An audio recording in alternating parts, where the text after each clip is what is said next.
basement.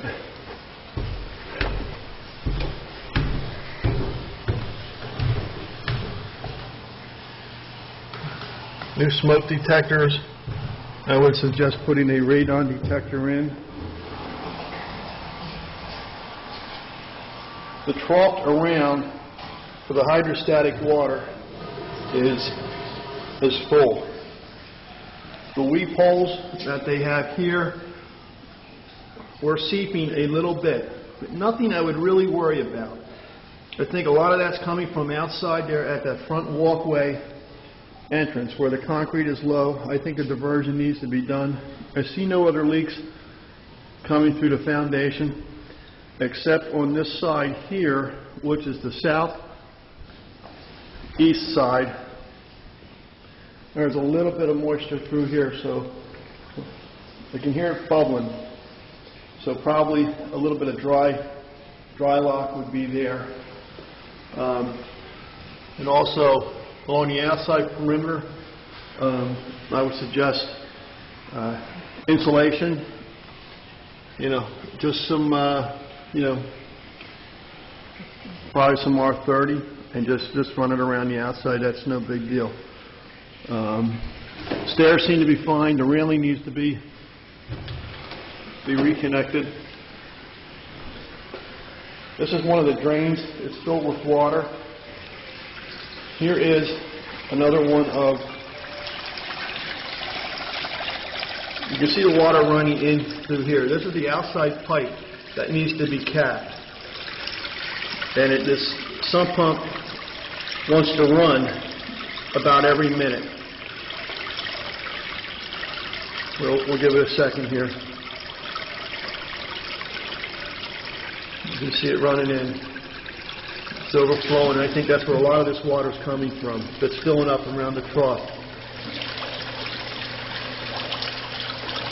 You can just see that water running in there.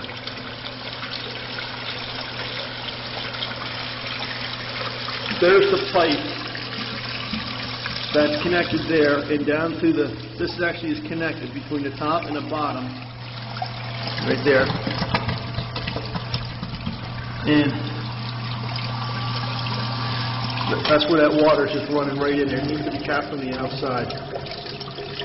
And that's outside water that's probably coming from all the way down there in that bottom pit where the pool was.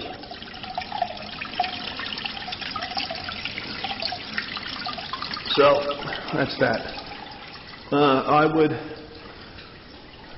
Here is the plumbing for the first floor bath. This is where we need a diverter, which is right up in here for that first floor tub. I would suggest probably redoing and bringing up to code the dryer, which runs through. It seems to be the only one that really hasn't been replaced or done. The doorbell has been disconnected. We'll have to see why that is, so maybe a doorbell would be appropriate. This is the old plumbing for the old drop that used to be here. They did cap that, but they didn't cap the outside septic system.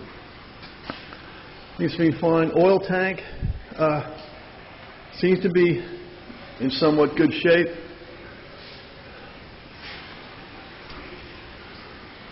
Right now, it looks like there's probably a quarter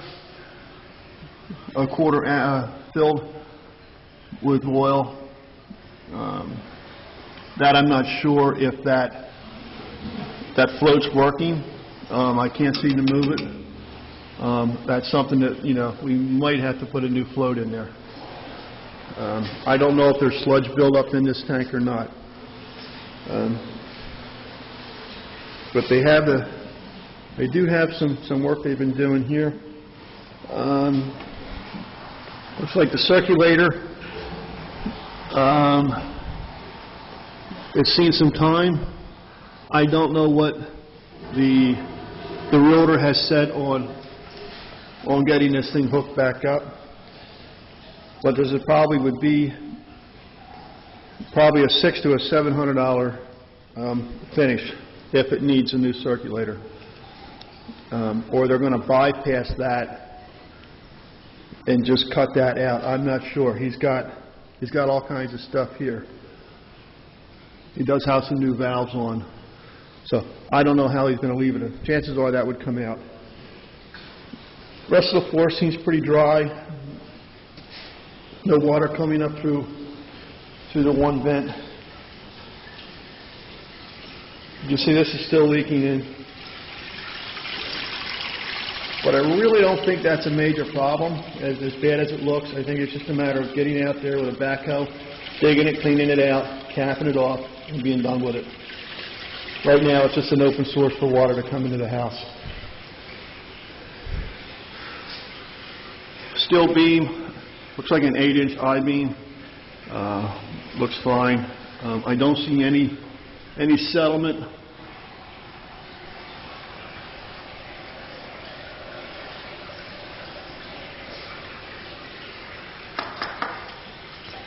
It's got a steel plate underneath of it too, so that's all good. So I do have a dehumidifier that is running and on.